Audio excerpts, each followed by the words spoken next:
अष्टावक्र गीता 18वां अध्याय। महापंडित एवं विद्वान अष्टावक्र की बुद्धिमता से आप सभी लोग परिचित होंगे। जनक की सभा में उन्होंने बंदी से शास्त्रार्थ करके अपनी विद्वता का परिचय भी दिया था और बंदी को उनके अहंकार के बारे में ज्ञात भी कराया। उन्हीं के द्वारा रचित महागीता का यहाँ 18वां अध्याय प्रस्तुत करते हैं। अष्टावक्र कहते हैं, जिस बोध का उदय होने पर जागने पर स्वप्न के समान भ्रम की निवृत्ति हो जाती है, उस एक सुख स्वरूप शांत प्रकाश को नमस्कार है। जगत के सभी पदार्थों को प्राप्त करके कोई बहुत से भोग प्राप्त कर सकता है, पर उन सब का आंतरिक त्याग किए बिना सुखी नहीं हो सकता। जिसका मन यह कर्तव्य है और यह अकृतव्य आदि दुखों की तीव्र ज्वाला से झुलस रहा है, उसे भला कर्म त्याग रूपी शांति की अमृत धारा का सेवन किए बिना सुख की प्राप्ति कैसे हो सकती है। यह संसार केवल एक भावना मात्र है, परमार्थ कुछ भी नहीं। भाव और अभाव के रूप में स्वभावत स्थित पदार्थों का सभी अभाव नहीं हो सकता। आत्मा ना तो दूर है और ना ही पास है, वह तो प्राप्त ही है। तुम स्वयं ही हो, उसमें ना विकल्प है, ना प्रत्यय, ना विकार और ना मल है।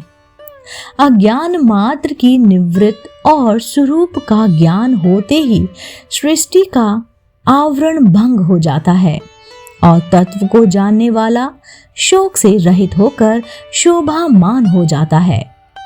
सब कुछ कल्पना मात्र है और आत्मा नित्य मुक्त है। धीर पुरुष इस तत्व को जानकर फिर बालक के समान क्या अभ्यास करे। आत्मा ही ब्रह्म है और भाव अभाव कल्पित है। ऐसा निश्चय हो जाने पर निष्काम ज्ञानी फिर क्या जाने, क्या कहे और क्या कहे। सब आत्मा ही है, ऐसा निश्चय करके जो चुप हो गया, उस पुरुष के लिए यह मैं हूं, यह मैं नहीं हूं आदि कल्पनाएं भी शांत हो जाती हैं। अपने स्वरूप में स्थिर होकर शांत हुए तत्व ज्ञानी के लिए ना विक्षेप है और ना एकाग्रता, ना ज्ञान है और ना अज्ञान, ना सुख है और ना ही दुख है। जो योगी स्वभाव से ही विकल्प रहित है, उसके लिए उससे राज्य में या भिक्षा में, लाभ हानि में, भीड़ में या सूने जंगल में कोई अंतर नहीं है। यह कर लिया और यह कार्य शेष है।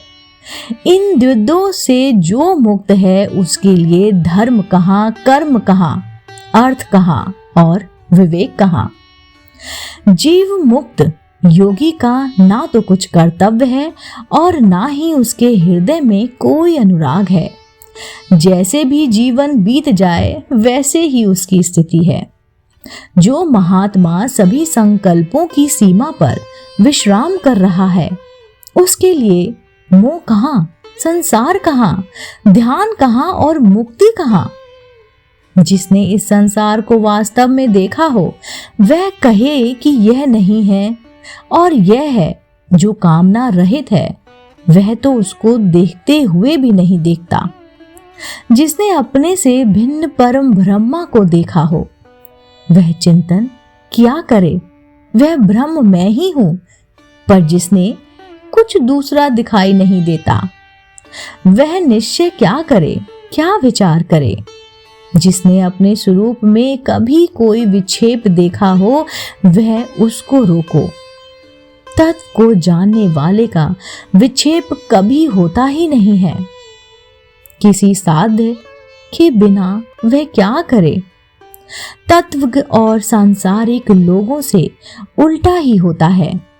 वह सामान्य लोगों जैसे व्यवहार करता हुआ भी अपनी स्वरूप में ना समाधि देखता है, ना विक्षेप और ना लय ही।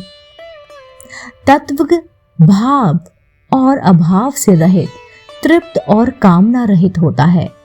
लौकिक दृष्टि से कुछ उल्टा सीधा करते हुए भी वह कुछ भी नहीं करता। तत्वज्ञ का प्रवृत्ति या निवृत्ति का दुराग्रह नहीं होता। जब जो सामने आता है और जो सामने आ जाता है तब उसे करके वह आनंद से रहता है। ज्ञानी कामना, आश्चर्य और परतंत्रता आदि के बंधनों से सर्वदा मुक्त होता है। पारम्ध रूपी वायु के वेग से उसका शरीर उसी प्रकार गतिशील रहता है जैसे वायु के वेग से सूखा पत्ता। जो संसार से युक्त है वह ना कभी हर्ष करता है और ना विषाद। उसका मन सदा शीतल रहता है और वह विदेह के समान सुशोभित होता है। जिसका अंत मर्ण शीतल और स्वच्छ है, जो आत्मा में ही रमण रहता है, उस धीर पुरुष की ना तो किसी त्याग की इच्छा होती है और ना कुछ पाने की आशा। जिस धीर पुरुष का चित्त स्वभाव से ही निविष्ट है वह साधारण मनुष्य के समान प्रारब्धवश बहुत से कार्य करता है, पर उसे ना तो मान होता है और ना ही अपमान। यह कर्म शरीर ने किया है, मैंने नहीं। मैं तो शुद्ध स्वरूप हूँ। इस प्रकार जिसने निश्चय कर लिया है वह कर्म करता हुआ भी नहीं करता। सुखी और श्रीमान जीवमुक्त विषयी के समान कार्य करता है, परंतु विषयी नहीं होता है। वह तो सांसारिक कार्य करता हुआ भी शोभा को प्राप्त होता है। जो धीर पुरुष अनेक विचारों से थक कर अपने स्वरूप में विश्राम पा चुका है, वह ना कल्पना करता है, ना जानता है, ना सुनता है, ना देखता है और ना ही कुछ बोलता है। ऐसा ज्ञानी समाधि में आग्रह ना होने के कारण मुमुक्षु नहीं और विक्षेप ना होने के कारण विषय नहीं है। मेरे अंतरिक्त जो कुछ भी दिख रहा है वह सब कल्पित ही है। ऐसा निश्चय करके सबको देखता हुआ वह ब्रह्म ही है। जिसने और जिसके अतः करण में अहंकार विद्वान है, वह देखने में कर्म ना करे तो भी करता है, पर जो धीर पुरुष निरहंकार है वह सब कुछ करते हुए भी कर्म नहीं करता। मुक्त पुरुष के चित्त में ना उद्वेग है, ना संतोष है और ना कर्तव्य का अभिमान ही है। उसके चित्त में ना आशा है, ना संदेह। ऐसा चित्त ही सुशोभित होता है। जीव मुक्त का चित्त ध्यान से विरत होने के लिए और व्यवहार करने की चेष्टा नहीं करता है। निमित्त के शून्य होने पर वह ध्यान से विरत भी होता है और व्यवहार भी करता है।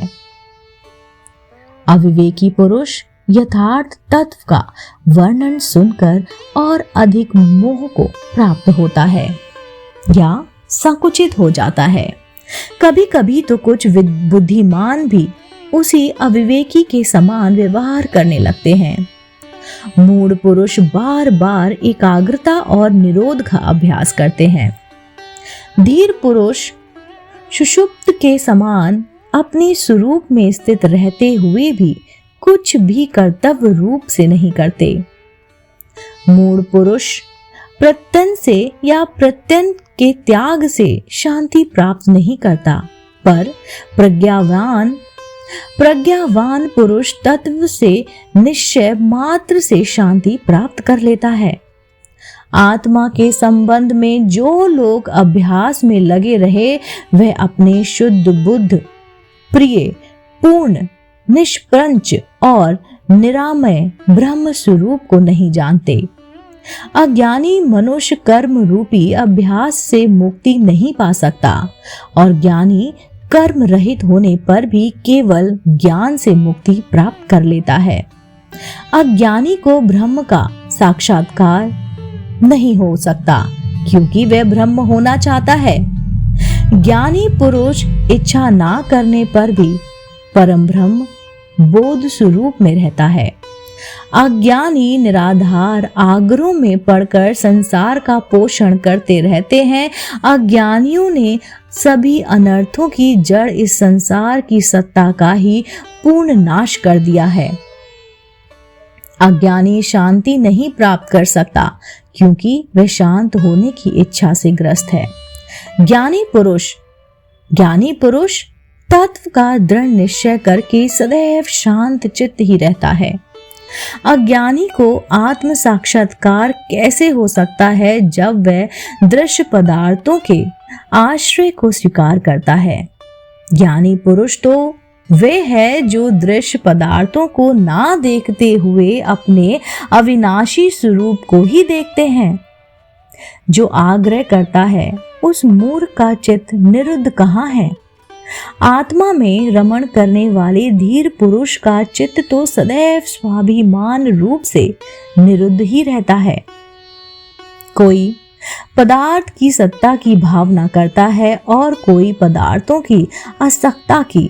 ज्ञानी तो भाव अभाव दोनों की भावना को छोड़कर निश्चित रहता है। बुद्धिहीन पुरुष अज्ञानवश अपने शुद्ध अद्वितीय स्वरूप का ज्ञान तो प्राप्त करते नहीं पर केवल भावना रखते हैं। उन्हें जीवन पर्याप्त शांति नहीं मिलती। मुमुक्षु पुरुष की बुद्धि कुछ आश्रय ग्रहण किए बिना नहीं रहती।